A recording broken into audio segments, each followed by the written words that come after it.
잠시 뒤 조여셉 목사와 함께하는 구속사 이야기가 방송됩니다.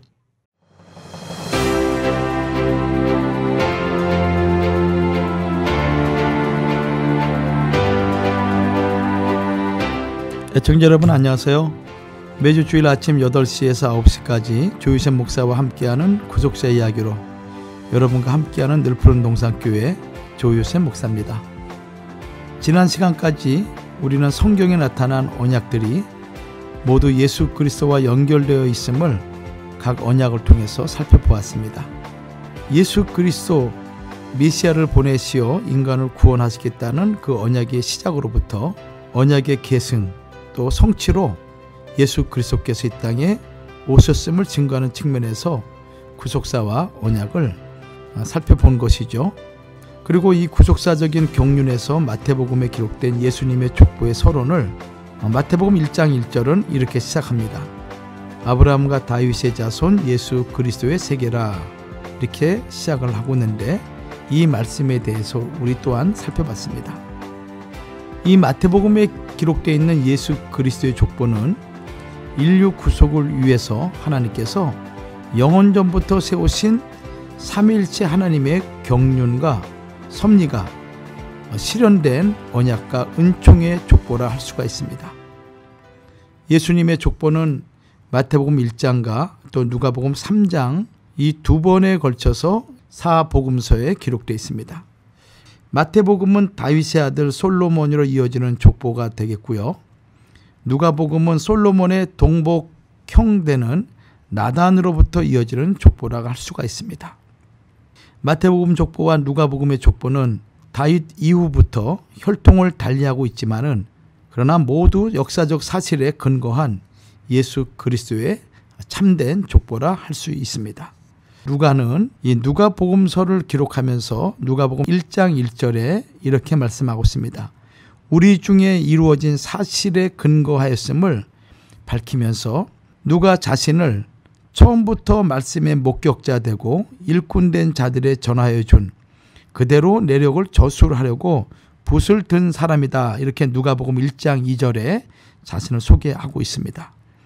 이와 같이 누가는 모든 것을 사실에 근거하여 기록하였을 뿐 아니라 그 모든 일을 근원부터 자세히 미루어 살핀 후에 또한 그것을 차례대로 순서대로 누가복음 1장 3절 말씀처럼 기록하였던 것입니다. 그러므로 마태복음 1장과 누가복음 3장에 기록된 족보는 서로 다른 계통으로 기록된 두 족보를 통해서 메시아 한 분 예수 그리스도를 증거하고 있으며 또 그 증거를 위한 하나님의 섭리가 있음을 우리는 먼저 기억을 해야 할 것입니다. 그럼 첫 번째로 예수 그리스도의 족보의 구조를 우리가 살펴보는데 그 첫 번째로 마태복음 1장의 족보와 누가복음 3장의 족보를 비교해 보겠습니다. 마태복음 족보는 마태복음 1장 1절에서 17절까지죠. 이 족보는 마태복음을 시작하는 서두에 기록되어 있습니다. 그러나 누가복음 족보는 누가복음 3장 23절과 38절에 기록되어 있는 내용인데 이 누가복음의 족보는 예수 그리스도가 누가복음 3장 21절과 22절에 세례를 받는 사건 그리고 마귀의 세 가지 시험 사건 사이에 기록되어 있음을 우리는 발견할 수가 있습니다. 특히 누가복음 족보에서는 예수 그리스도의 족보를 소개하면서 예수께서 가르치심을 시작할 때에 30세쯤 되시니라 라고 누가복음 3장 23절에 기록하고 있습니다. 여기 가르치심을 시작할 때라는 이 단어는 헬라어로 아르코라는 단어를 씁니다. 아르코. 이것은 첫째가 되다 또는 우두머리가 되다 또는 다스리다 라는 뜻을 가지고 있죠. 이 말씀은 예수 그리스도가 주인이 되어 다스리는 시대의 시작을 알리는 선언으로 볼 수가 있는 것입니다. 마태복음 족보는 아브라함부터 예수까지 총 41명을 하향식으로 기록하고 있습니다. 이 하향식이라는 것은 자손으로 내려가는 방식이죠. 우리의 자손이 누구인가라는 것을 살펴보는 것입니다. 마태복음 1장 1절과 17절 말씀이죠. 누가복음 족보는 총 77명입니다. 물론 하나님과 예수님을 포함하고 있습니다. 이 누가복음 족보를 상향식 족보라 그러죠. 조상으로 거슬러 올라가는 방식입니다. 우리의 조상이 누구인가라는 것입니다. 이것이 누가복음 족보인 것입니다. 마태복음 1장 17절에서 예수 그리스도의 족보를 14대씩 세 시기로 나누어서 총 42대로 표현하고 있습니다. 그럼에도 불구하고 마태복음 족보에 실제 기록된 인물은 41명밖에 되지 않고 있습니다. 그 이유는 다윗이 2번 겹쳐서 나오기 때문인 것입니다. 마태복음 1장 6절 말씀이죠. 한편 누가복음 족보의 인물은 총 78명으로 기록되어 있는데 이 개역 성경에는 기록되어 있지 않는 아드민이라는 인물을 포함시킬 때가 있습니다. 그러나 아드민은 UBS 사판에는 나오지만 헬라어 성경 표준 원문에는 기록되어 있지 않은 인물이기도 합니다. 그래서 개역 성경에는 77명으로 기록되어 있지만은 그러나 또 다른 성경에는 78명으로 기록되어 있기도 한 것입니다. 마태복음 족보는 아브라함 이후 약 2000년간의 인물들을 기록하고 있고요. 누가복음 족보는 구약 전체 약 4000년간의 역사 속에 등장한 인물들을 기록하고 있습니다. 마태복음 족보의 시작은 아브라함으로부터 시작되죠. 그리고 그 끝은 그리스도로 마무리하고 있습니다. 반면에 누가복음 족보의 시작은 예수 그리스도가 시작이 되는 것이고 그 끝은 하나님이 되시는 것입니다. 두 족보는 기록 방식이 다른 것 외에도 아브라함부터 다윗까지는 한 사람을 제외하고 이름이 동일하지만은 다윗 다음부터 예수에 붙인 요셉 이전까지 이름들은 서로 일치하지 않고 누가복음 족보는 아브라함부터 예수까지 세대수가 총 56명으로 마태복음보다 훨씬 많은 세대를 기록하고 있습니다. 앞으로 자세히 살펴보겠지만은 마태복음 1장의 족보는 전체 세대를 연속적으로 기록한 것이 아닌 것입니다. 중간에 많은 세대가 생략되어 있음을 우리는 발견하게 될 것입니다. 이것은 마태복음 1장의 족보가 하나님의 구속사적인 경륜 속에서 의도된 뜻을 담고 있음을 보여주는 뚜렷한 증거가 되는 것입니다. 또한 마태복음 족보에는 5명의 여인이 기록되어 있죠. 마태복음 1장 3절에 다말이라는 여인, 또 마태복음 1장 5절 상반절에 나합이라는 여인, 역시 마태복음 1장 5절 하반절에 루시라는 여인, 마태복음 1장 6절에 우리아의 아내, 그리고 마태복음 1장 16절에 마리아, 총 5명의 여인이 기록되어 있으며 누가복음 족보에는 여자의 이름이 전혀 기록되어 있지 않습니다. 마태복음 족보는 요셉 가문의 족보입니다. 그러나 누가복음의 족보는 예수님의 모친 마리아 가문의 족보로 알려져 있습니다. 우리는 마태복음 족보의 구조 14대씩 세 시기로 나누어진 42대를 통해서 하나님께서 아브라함과 다윗에게 맺으신 언약을 따라 모든 시대를 섭리하시고 또 때가 참에 예수 그리스도를 언약의 최종 성취자로 이 땅에 보내셨음을 확인하게 될 것입니다. 또 누가복음 족보의 구조를 통해서는 죄악된 인간을 구원하시고자 하시는 하나님의 그 안타까운 마음과 그리고 이 땅에 오신 예수 그리스도가 하나님의 아들이심을 우리는 확인하게 될 것입니다. 이것이 마태복음 1장의 족보와 누가복음 3장의 족보의 차이점을 간략하게 살펴본 것입니다. 두 번째로 마태복음 1장의 족보의 구조를 우리가 살펴보도록 하겠습니다. 마태복음 1장 17절에는 14대요 14대요 14대라 이렇게 기록하고 있습니다. 마태복음 1장 1절을 서론으로 하여서 마태복음 1장 2절부터 16절에서는 족보를 소개하고 있죠. 그리고 17절에서는 지금까지 소개한 족보가 어떤 형식으로 작정되었는가를 의미 있게 덧붙여서 설명하고 있는 것입니다. 그러므로 마태복음 1장 17절은 마태복음 1장 족보를 해석하는 아주 중요한 핵심 키라 할 수가 있는 것이죠. 마태복음 1장 17절 말씀 보면은 그런즉 모든 대수가 아브라함부터 다윗까지 14대요 다윗부터 바벨론 이거할 때까지 14대요 바벨론으로 이거한 후부터 그리스도까지 14대더라 이렇게 말씀하고 있습니다. 아브라함부터 다윗까지 14대, 다윗부터 바벨론 이거할 때까지 14대, 바벨론으로 이거한 후부터 그리스도까지 14대라는 것입니다. 마태는 이스라엘 역사를 큰 사건들을 기점으로 세 부분으로 나누고 있는 것이죠. 그리고 14라는 이 대수를 통해서 하나님의 구속사적인 경륜을 드러내고자 했음이 분명한 것입니다. 성경에 나타난 숫자에 필요 이상으로 집착할 필요는 없지만은 그러나 우리는 마태복음 1장에 기록되어 있는 14라는 숫자에 전혀 뜻이 없다고는 말할 수는 없는 것입니다. 14라는 이 숫자는 7의 2배수가 되는 것이죠. 성경에서 7은 성부, 성자, 성령을 의미하는 하늘의 상징수 3과 그리고 동서남북을 의미하는 땅의 상징수인 4를 합한 수로 어떠한 뜻이 완성되는 성취의 기간, 가득 채워진 충만, 전체를 뜻하는 상징수라 할 수 있습니다. 그러므로 7이라는 것은 완전하고 부족함이 없고 또 7이라는 것은 그 자체가 전체가 된다는 그런 의미를 가지고 있는 것이죠. 셈족 사람들은 7의 2배인 14를 더욱 무게 있는 수로 보기도 하였습니다. 이 참고로 숫자 7은 성경에 매우 특별한 의미로 많이 사용하고 있습니다. 예를 들면은 하나님께서 우주 창조 후 7일째 안식하셨다고 창세기 2장 1절과 2절에 말씀하고 있죠. 그리고 이것을 기념하여 7째 날을 안식일로 특별하게 성별하였다고 출애굽기 20장 10절 말씀이나 신명기 5장 14절에 기록하기도 합니다.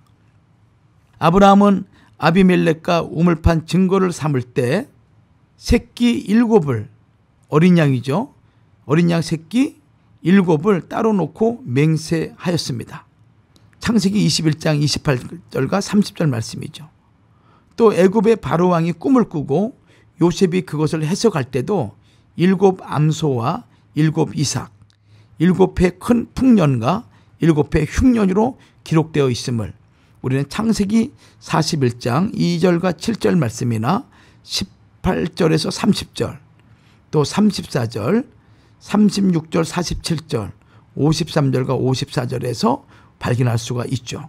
또 성소의 등대가 7 등잔으로 되어 있기도 하고 또 희년이 되려면은 7년이 7번 지나야 되고 또 엘리야는 사환에게 7번이나 올라가 바다편을 바라보라 이렇게 왕상 18장 43절에 기록하고 있기도 합니다.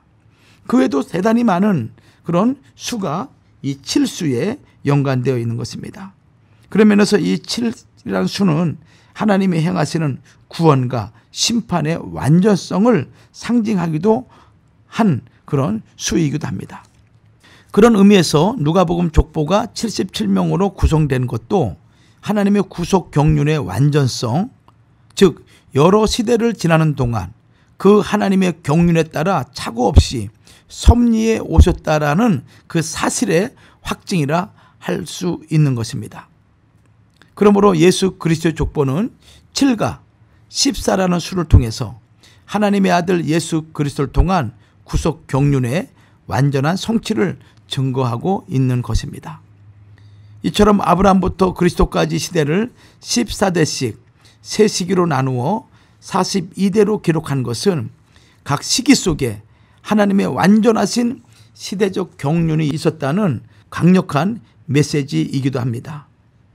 이스라엘이 겪은 온갖 흥망성쇠 사건들 배후에는 영원전부터 계획하신 하나님의 섭리, 하나님의 주권적인 개입이 있었다는 것을 우리에게 말씀하고 있는 것입니다. 마태복음 족보는 예수 그리스도가 구속의 경륜 속에서 하나님의 정하신 때를 쫓아오셨다는 아주 놀라운 진리를 선포하고 있는 것입니다. 사도 바울은 이것을 가리켜 에베소서 1장 9절에 때가 찬 경륜이라고 말씀하고 있습니다. 이 경륜이라는 단어는 일을 계획하고 조직하여 경영함이라는 뜻을 가지고 있습니다. 즉 하나님께서 천하를 다스리는 경영, 그것을 가리켜서 하나님의 경륜이라 말하는 것이죠.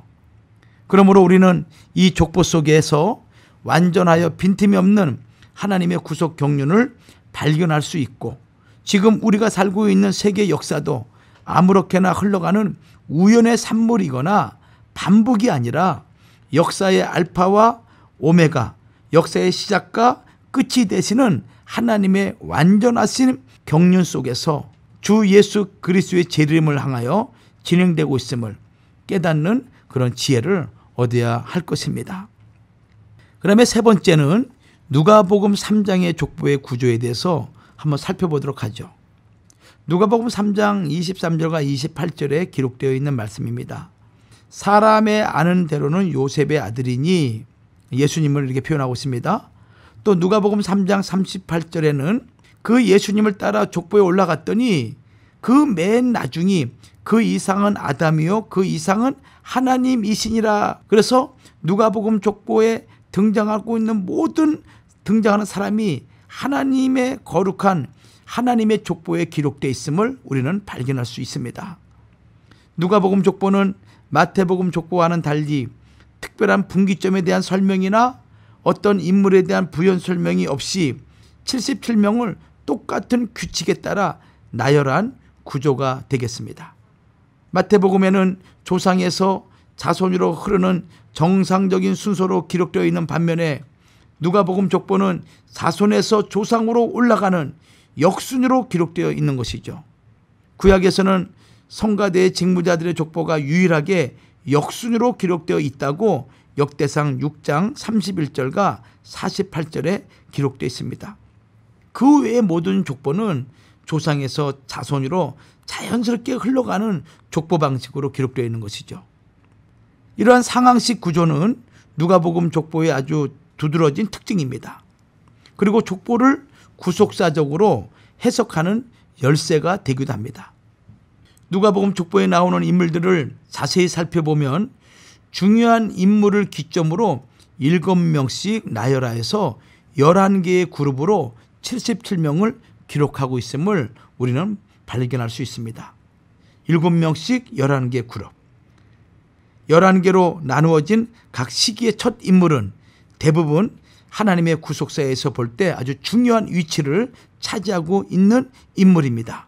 그 11명을 언급하면은 예수, 요셉, 마따디아, 스알디엘, 또 예수, 요셉, 다윗, 아니, 데라, 가이난, 야렛, 이렇게 11명이 기록되어 있고 예수라는 이름도 2번에 걸쳐서 기록되어 있습니다.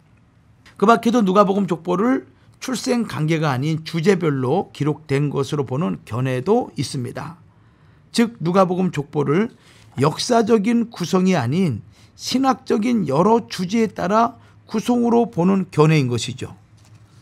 또한 누가복음 족보에 기록된 77명의 인물을 4시기로 나누어서 포로기 이후 예수 그리스도가 오시기까지 21대, 왕국시대 21대, 다윗부터 아브라함까지 14대, 아브라함 이전 시기까지 21대로 구분해서 보기도 합니다.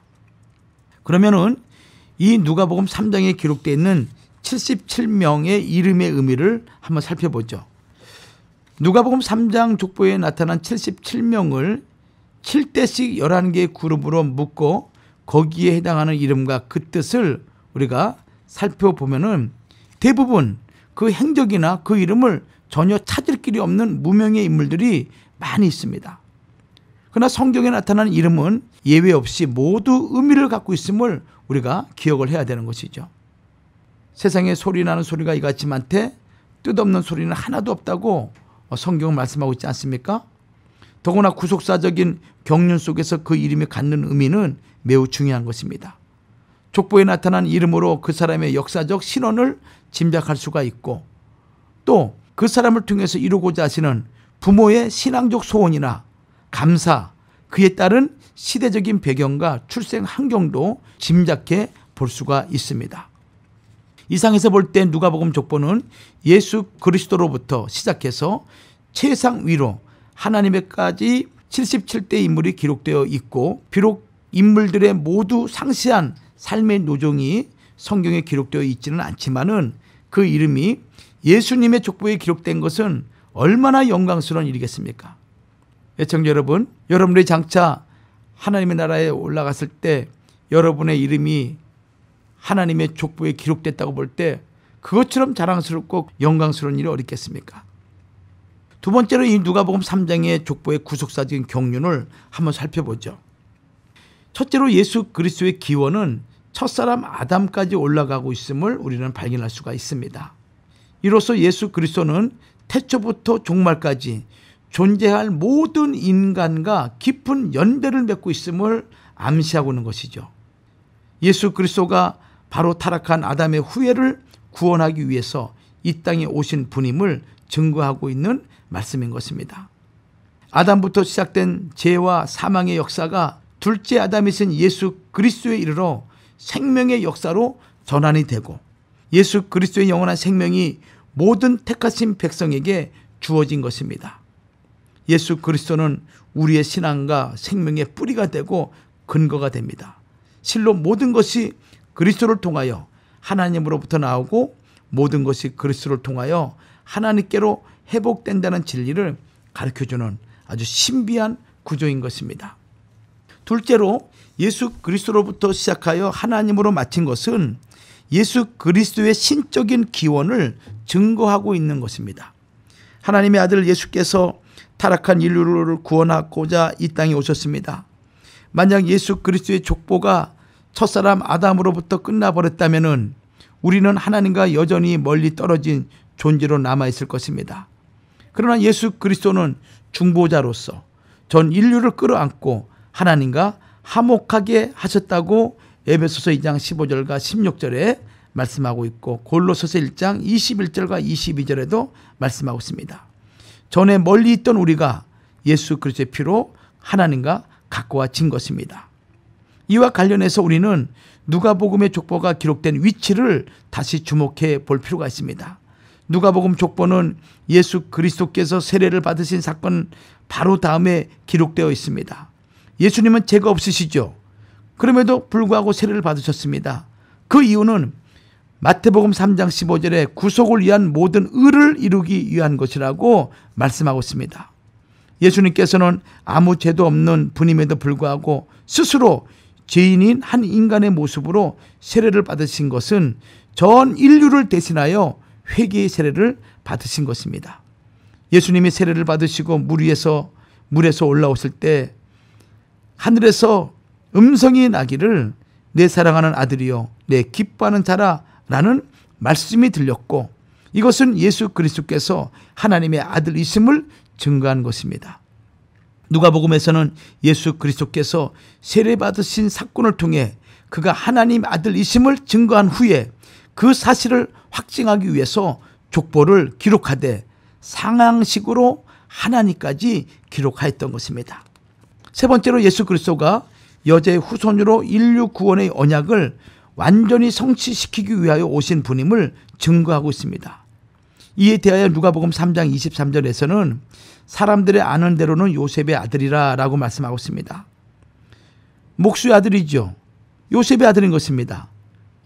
그러나 실상은 마리아의 품을 통해 성령으로 잉태되신 분으로 여자의 후손으로 오신 메시아임을 지금 입증하고 있는 것입니다. 누가복음 족보의 위대한 구속사적인 가치는 언약을 따라 이 땅에 오신 예수 그리스도, 그분이 요한복음 1장 18절 말씀처럼 아버지 품속에 있는 독생하신 하나님이요, 빌립보 2장 6절에 기록되어 있는 대로 근본 하나님의 본체라는 사실을 입증하고 있는 것입니다. 이처럼 누가복음 족보는 만유보다 크신 하나님께서 벌레만도 못한 인생과 연결되어 있다는 위대한 소망의 메시지를 우리에게 전해주고 있습니다.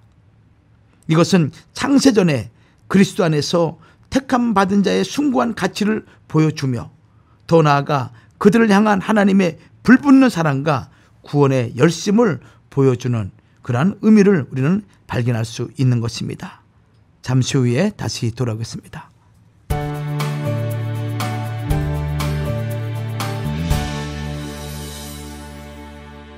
지금 여러분께서는 조요셉 목사와 함께하는 구속사 이야기를 듣고 계십니다. 제중한의원이 아로마센터 1층으로 새롭게 단장하며 확장 이전을 하였습니다. 한국에서의 명성 그대로 한약 잘 짓는 현대판 대장금이 진료하는 제중한의원. 각종 통증, 중풍, 비만, 무인과 질환에 특효가 있습니다. LA 유일 금친한의원 제중한의원. 일반 건강보험, 오바마 보험, 교통, 상해보험, 메디케어, HMO도 취급합니다. 윌셔와 세라너 213-263-2803 213-263-2803 제중한의원. 미국에서 비즈니스를 하고 계신가요? 상법 관련 모든 것을 해결해 드립니다. 사업체 설립과 운영을 하면서 생기는 크고 작은 문제들과 놓치기 쉬운 지식재산권까지 그동안 몰라서 간과했던 문제들을 레거시 프로로우의 전문가와 직접 상담하세요. 가족처럼 도와드리는 레거시 프로로우가 여러분의 성공적인 비즈니스 서포터가 되어드립니다. 레거시 프로로우 213-382-8051 213-382-8051. 장금아, 어제 올린 수라상의 기가 막힌 술이 무엇이더냐? 향이 깊고 맛이 깔끔한 사나이의 술 대장부라하옵니다. 그래, 오늘도 한잔 하고 싶구나. 대장금이 추천하는 프리미엄 증류식 소주 사나이의 술 대장부 롯데. 인생은 변화로 가득해요. 올해는 제 남편과 저 둘 다 영주권을 취득했답니다. 이제 저희도 건강보험에 가입할 수 있게 됐어요. 고맙게도 커버드 캘리포니아를 통한 특별 가입이 저와 같은 변화를 겪는 사람들을 위한 것이더라고요. 저도 인지도 있는 회사의 건강보험 플랜을 고를 수 있었어요. 가장 좋은 점은 보조금 혜택을 받을 수 있었다는 거예요. 특별 가입 기간이 종료되기 전에 가입 자격을 알아보시고 무료 가입 안내를 받으시려면 coveredca.com에서 지역건강보험 전문가를 찾아보시거나 지금 1800-738-9116으로 전화주세요. 건강만이 아닌 인생을 돌보십시오. 하루 딱 15분 신개념 피트니스 운동 밸런스 핏. 붕어운동 온열 운동기 밸런스 핏. 전신 스트레칭 밸런스 운동과 건식 조격을 한 번에 노폐물, 독소, 비만, 변비를 해소하고 허리와 몸의 균형을 모두 잡아줍니다. 편안한 자세로 하루 15분 눕기만 하면 저절로 운동이 되는 건강 밸런스 운동. 한국 CJ 홈쇼핑 판매 1위 밸런스 핏. 1800-246-5451 1800-246-5451. 방금 상사와 통화를 했는데 제 일이 줄어들 거라고 하더라고요. 그러다 제가 직장을 잃으면 제 건강보험도 다시 들어야 하잖아요. 코브라를 찾아봤지만 가격이 너무 높았어요. 그러다 커버드 캘리포니아를 통해 저와 같은 처지에 놓인 사람들이 특별 가입을 할 수 있다는 사실을 알고 참 마음이 놓이더군요. 비슷한 사연이 있으시다면 커버드 캘리포니아가 당신에게 적합한 건강보험을 안내해드리겠습니다. 인지도 있는 건강보험을 선택할 수 있으실 뿐만 아니라 보조금 혜택도 받으실 수 있습니다. 특별 가입 기간이 종료되기 전에 가입 자격을 알아보시고 무료 가입 안내를 받으시려면 coveredca.com에서 지역건강보험 전문가를 찾아보시거나 지금 1800-738-9116으로 전화주세요. 건강만이 아닌 인생을 돌보십시오. 기억력에 문제가 있으십니까? 캘리포니아 글랜데일에 위치한 8엑셀 조기 임상부서에서 현재 기억력 문제에 관한 약을 드시는 분들을 모집하고 있습니다. 연구에 참여하시면 $5,335까지 사례를 받으실 수 있으며 연구에 관련된 건강진단 및 연구용 약물 비용은 저희 연구소에서 부담합니다. 연구 참여에 관심 있는 분은 한국어 라인으로 연락 주십시오. 1855-814-8631 1855-814-8631 8엑셀. 안녕하세요. 반갑습니다. 알리입니다. 가수 신용재입니다. 반갑습니다. 오는 6월 16일 그리고 17일 날 해창가 리조트에서 신용재 군과 듀엣 콘서트를 진행합니다. 불의 명곡과 복면가왕에서 불렀던 명곡들로 열심히 준비를 해서 갈 테니까요. 여러분 많은 기대 부탁드리고요. 알리 신용재 콘서트는 6월 16일 금요일 9시, 6월 17일 토요일 6시에 패창가 리조트에서 열리며 티켓 문의는 koreanconcert.net 혹은 714-443-3500으로 문의하십시오. 여러분께서는 지금 조요셉 목사와 함께하는 구속사 이야기를 듣고 계십니다.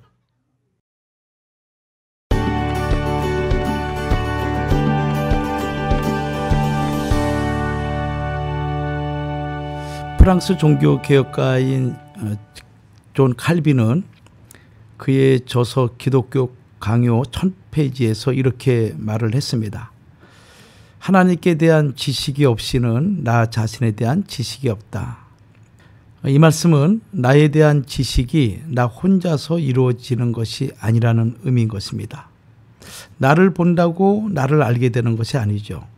근본적으로 내가 누구인가라는 것을 발견하기 위해서는 창조주 되시는 하나님을 보고야 나를 보고 하나님을 알고야 나를 알 수가 있다는 것입니다. 하나님을 발견하기까지는 나 자신을 발견할 수 없다는 것을 우리는 다시 한번 깨달아야 되지 않을까 이렇게 생각합니다. 자신을 발견하기까지는 자기 가치나 자기 존재, 자기 행복도 없는 것 같습니다. 이 중요한 진리 우리는 잊어서는 안 되는데 저는 이 구속사 강의를 하면서 이 족보를 통해서 우리가 누구인가라는 것을 발견할 수 있다 생각합니다.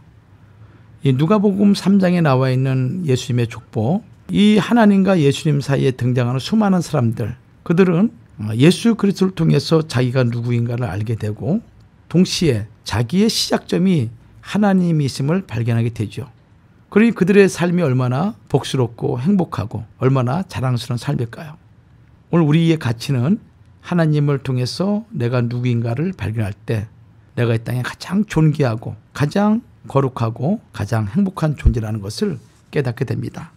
우리 애청자 여러분들에게도 여러분 각자가 하나님을 통해서 여러분이 얼마나 귀한 존재인가라는 것을 깨닫고 여러분의 남은 생애가 하나님과 동행하시면서 영원한 천국 다 들어가시는 우리 모든 애청자 되기를 먼저 주의 이름으로 축원합니다. 이어서 예수 그리스도 족보에 나타난 새 시기에 대해서 한번 살펴보도록 하죠. 마태복음 1장 17절에 나오는 예수 그리스도의 족보는 새 시대로 구분되어 있습니다. 서두에서 말씀드렸지만은 아브라함부터 다윗까지 제1기 14대, 또 다윗부터 바벨론으로 이거할 때까지 제2기죠 14대, 제3기는 바벨론으로 이거한 이후 예수 그리스도 때까지 14대로 나누어서 있습니다. 제1기와 제2기는 다윗 왕이라는 인물을 중심으로 구분되어 있고 제2기와 제3기는 바벨론 유수라는 사건을 분기점으로 구분되어 있습니다.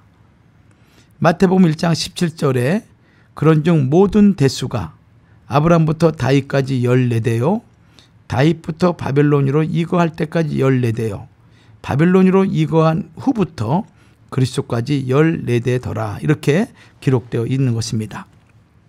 그러면은 제1기 아브라함부터 다윗까지 14대를 살펴보죠.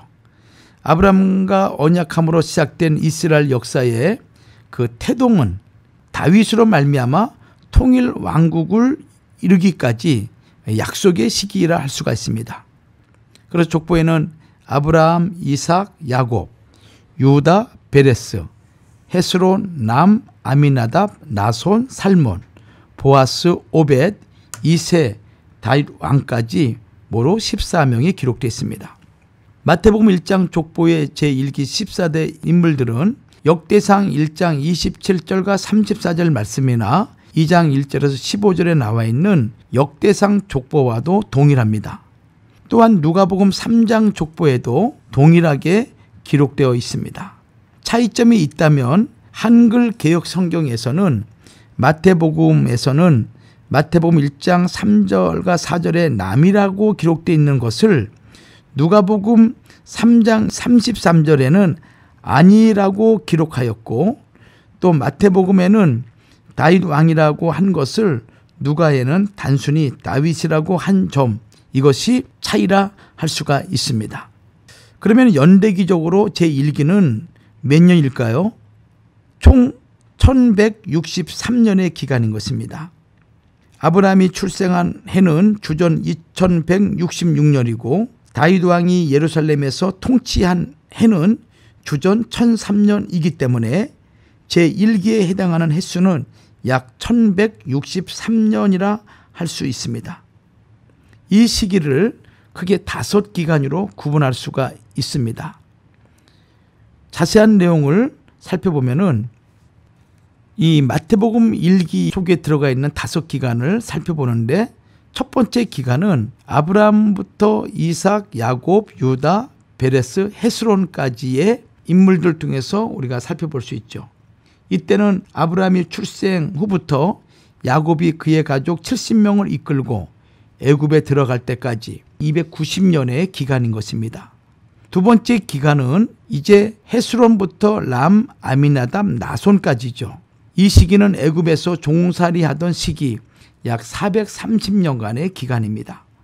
세 번째 시기는 나손, 살몬, 마태복음 1장 4절과 5절에 기록되어 있는 두 인물인데 출애굽 이후 광야 40년과 가나안 정복기 16년을 포함한 기간 56년의 그런 기간입니다.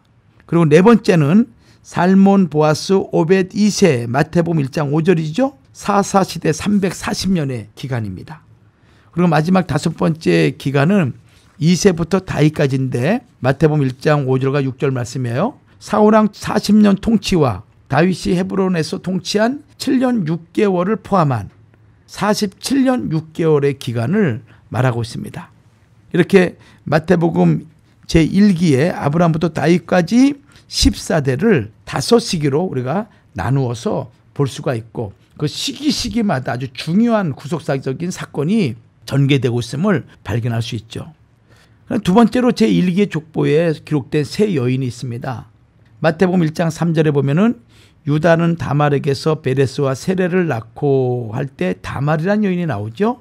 또 마태복음 1장 5절 상반절에는 살몬은 라합에게서 보아스를 낳고 할 때 이 라합이라는 여인, 마태복음 1장 5절 하반절에는 보아스는 룻에게서 오벳을 낳고라고 할 때 이 룻이라는 여인, 세 여인이 나오죠.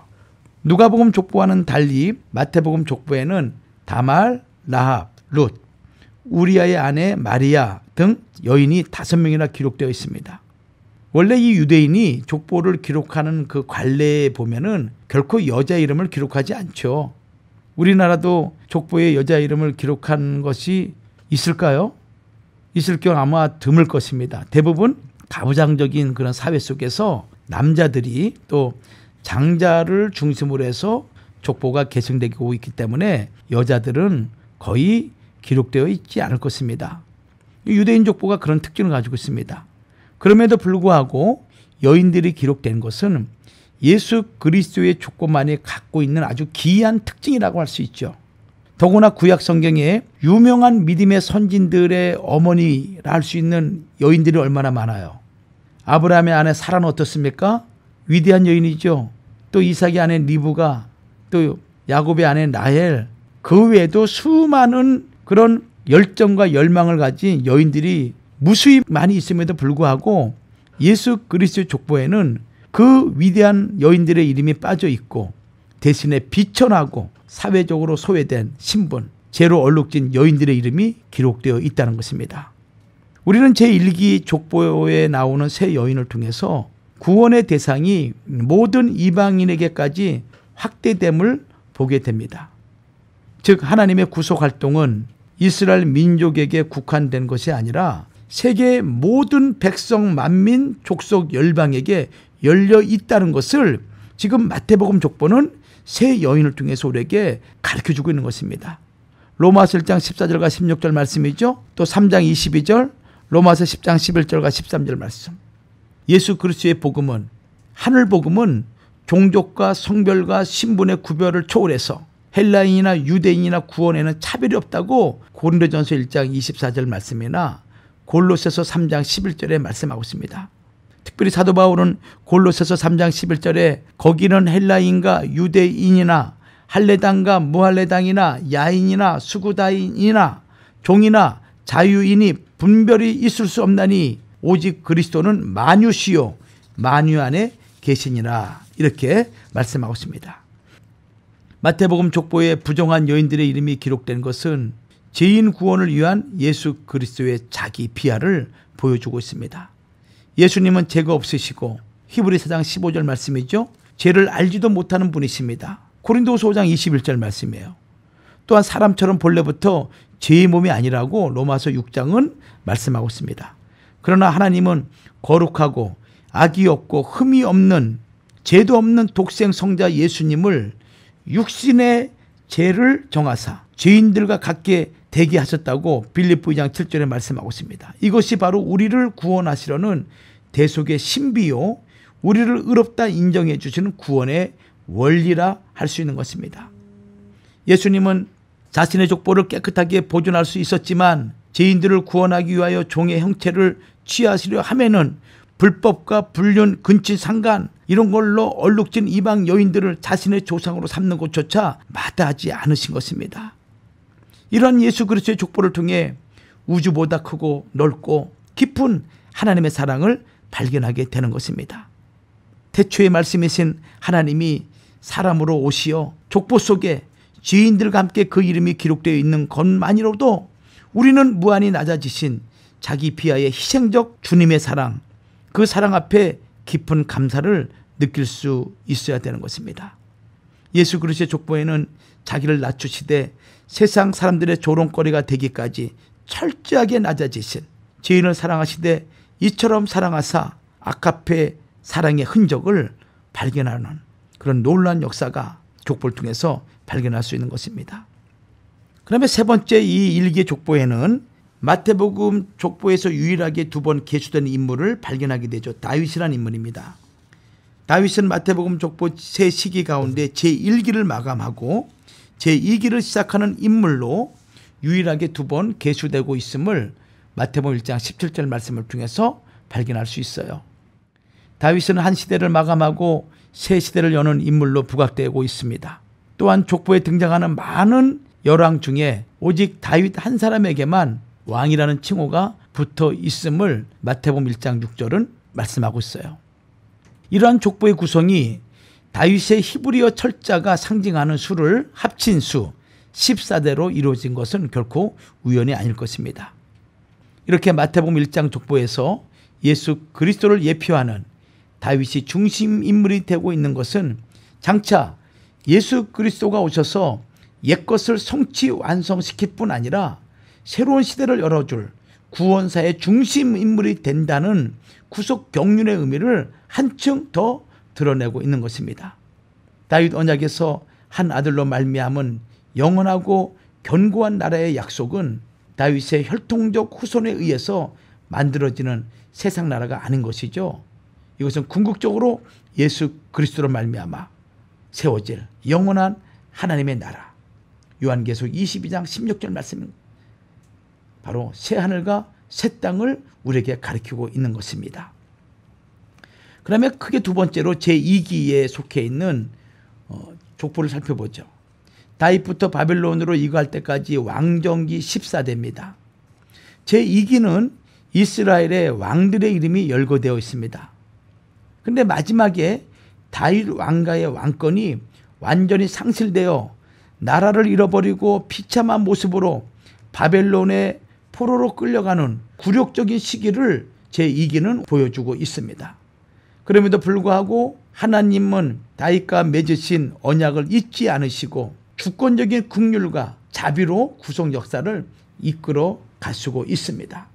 2기에 등장하는 인물을 보면은 다윗, 솔로몬, 르호보암, 아비야, 아사, 여호사밧, 요람, 우시야, 요담, 아하스, 히스기야, 므낫세, 아몬, 요시야 이렇게 14명이 등장합니다. 마태복음 1장 족보의 제2기의 인물들을 역대상 족보와 비교할 때 역대상 3장 5절과 16절 말씀입니다. 마태복음에는 아시야, 요아스, 아마사, 요야김 등 4명의 인물들이 생략되어 있습니다. 마태복음에는 아시야, 요아스, 아마샤, 요야김 등 4명의 인물이 생략되어 있습니다. 역대상 3장 11절과 12절에 나와 있는 그런 인물과 대비해서 뿐만 아니라 열왕기상하, 역대상하 기록과 대조해 볼 때도 아달랴, 요아스, 스디기야 세 사람이 빠져 있습니다. 이 빠진 데는 다 이유가 있겠죠. 그러면 이 시기를 연대기적으로 구성해 보면은 약 405년간의 기간입니다. 다윗이 헤브론 통치를 마치고 예루살렘에서 통치하기 시작할 때가 주전 1003년입니다.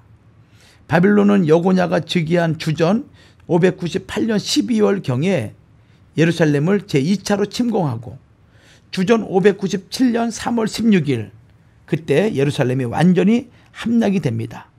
이때 유다왕 여고냐를 바벨론으로 끌고 갔다고 왕하 24장 8절과 12절에 역대하 36장 9절과 10절에 말씀하고 있습니다. 이런 역사적인 배경에서 이 구속사 시리즈는 바벨론으로 이거할 때를 주전 598년으로 계산하였습니다.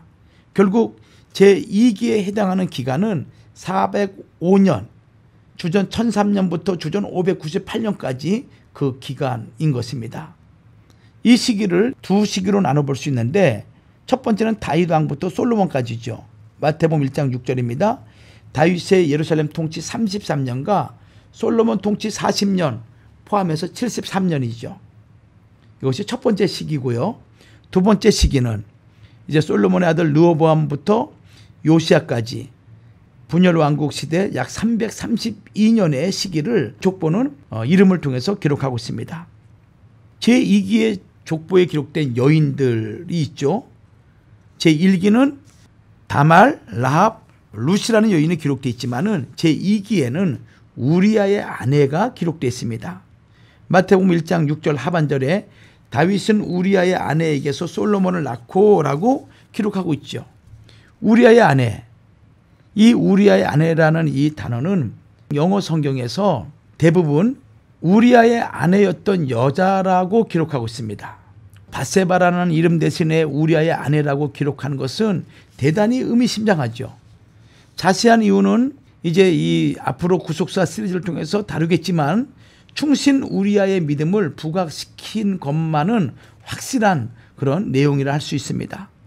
이스라엘의 바벨론 유수기가 포함된 제2기 족보가 다윗이 취한 우리아의 아내의 등장으로 시작된다는 것은 대단히 큰 의미를 가지고 있습니다.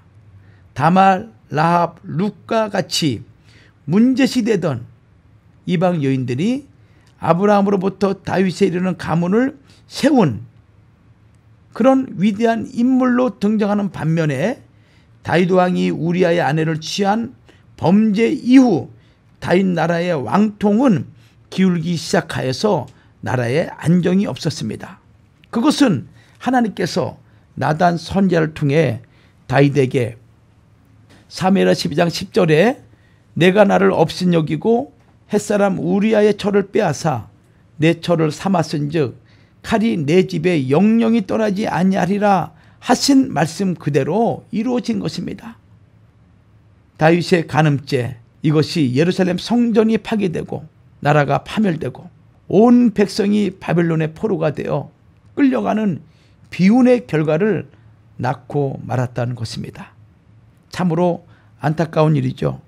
한순간의 실수와 한순간의 범죄가 자손 대대로 나라와 민족이 칼에 또 수많은 전쟁 또 수많은 고난이 집에서 영영이 떠나지 않는다고 했을 때 얼마나 무서운 죄이겠습니까? 죄가 이렇게 무서운 것입니다. 죄가 들어오면은 그 죄는 우리를 사망으로 몰고 가는 것이죠.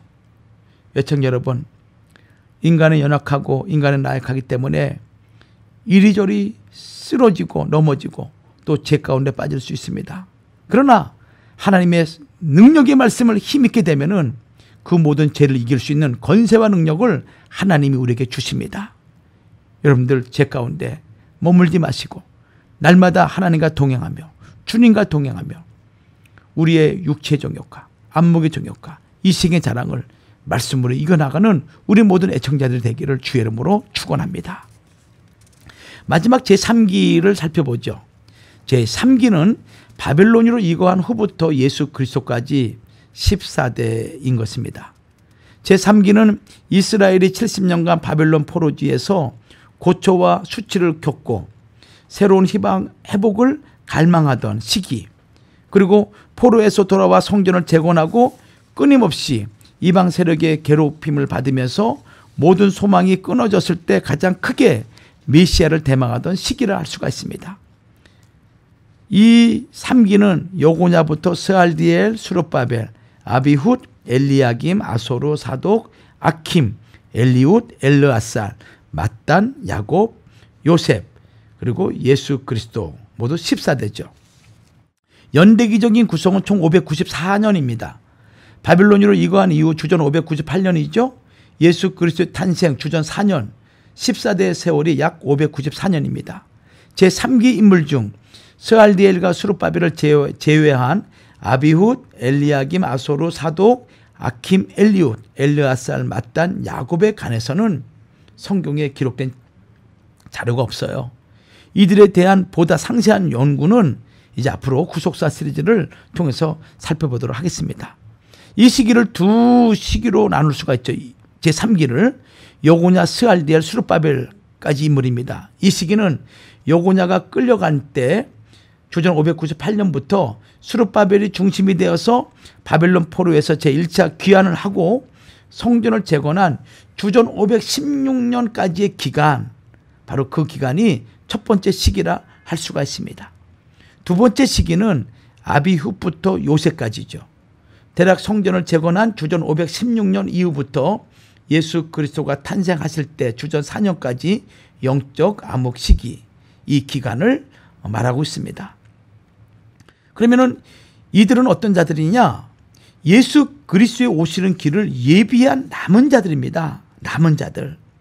이스라엘이 바벨론으로 끌려갈 때 신앙이 전멸된 것 같았지만 하나님은 그 시대의 남은 자들을 남겨두시어 경건한 생명의 대를 이어가게 하셨던 것입니다. 그들은 하나님의 구속사적인 경륜을 이어가는 거룩한 구루터기였습니다. 그래서 남은 자를 가리켜 히브리어는 사르라고 말하고 있기도 하죠. 성경에 약 260번 정도 등장하는 단어로서 무가치하죠. 수적으로 적은 그런 의미를 가지고 있는 것이 사르라는 단어인 것입니다. 힘도 약하고 수도 적고 보잘것도 없습니다. 힘이 약합니다. 눈여겨보지 않는 것이죠. 그 누구도. 그럼에도 불구하고 사라지지 않고 남겨진 자들, 하나님의 새로운 시대를 여는 특별한 은총과 사랑을 입은 자들, 바로 그들을 가리켜서 남은 자, 로마서 11장 5절은 하나님의 특별하신 은혜와 사랑을 입은 자들이라고 말씀하고 있습니다. 하나님의 구속 경륜은 다수를 통해서 이어지는 것이 아닙니다. 예, 다수를 통해서 이어지는 것이 아니에요. 하나님을 경외하고 하나님 말씀에 순종하는 소수의 경건한 자손들을 통해서 이어진다는 사실을 우리 애청자 여러분 꼭 기억하시기 바랍니다. 오늘 이 방송을 듣는 여러분들이 이 시대의 남은 자가 되시기 바랍니다. 하나님과 동행하며 거룩하고 경건한 소수의 남은 자들, 하나님의 특별하신 은혜와 사랑을 입은 자들, 그런 자들이 될 때 여러분들은 마지막 시대, 이 시대를 주도해 나가는 영적인 지도자가 될 것입니다. 이상에서 세 시기로 구분된 예수 그리스도의 족보를 우리가 대략적으로 살펴봤어요. 예수 그리스도의 족보는 이스라엘 백성의 끝없는 불신, 그로 말미암아 반역과 불순종의 부끄러운 역사가 가감없이 기록되어 있는 것이 예수님의 족보인 것입니다. 이것은 인간의 부족함, 연약함에도 불구하고 하나님의 구속사적인 경륜은 계속적으로 진행됨을 보여주고 있고, 한없이 나약하고 부족하고 실수투성이 넘어지고 자빠진 우리 인생들에게 한없는 위로와 용기를 더해주는 그런 족보인 것입니다. 마태복음 1장의 예수 그리스도의 족보는 죄와 불신의 절망 속에서 그런 가운데서도 오직 예수님만을 바라보고 예수님만을 앙망하는 큰 소망의 디딤돌이 됨과 동시에 최후 승리를 가져다주는 위대한 복음의 선포, 그것이 마태복음 1장에 나와 있는 예수 그리스도의 족보라는 것을 우리는 다시 한번 깨닫게 됩니다. 애청자 여러분, 예수 그리스도 족보를 다시 한번 살펴보시면서 여러분들이 이 시대에 하나님의 족보에 기록되고 하나님과 동행하며 하나님의 이 시대의 남은 자가 되어서 하나님의 거룩한 뜻을 이뤄나가는 귀한 성도들 되기를 주의 이름으로 축복합니다. 다음 시간에 다시 찾아뵙도록 하겠습니다. 감사합니다.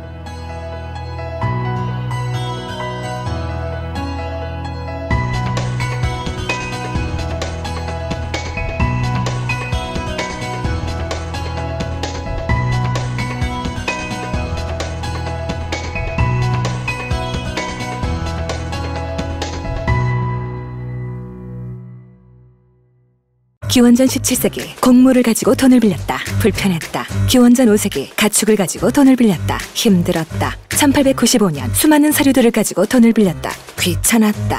2017년 한미 익스프레스론이 나왔다. 손가락 클릭만으로 돈을 빌리는 세상. 365일 24시간 온라인과 모바일로 신청 가능한 한미 익스프레스론.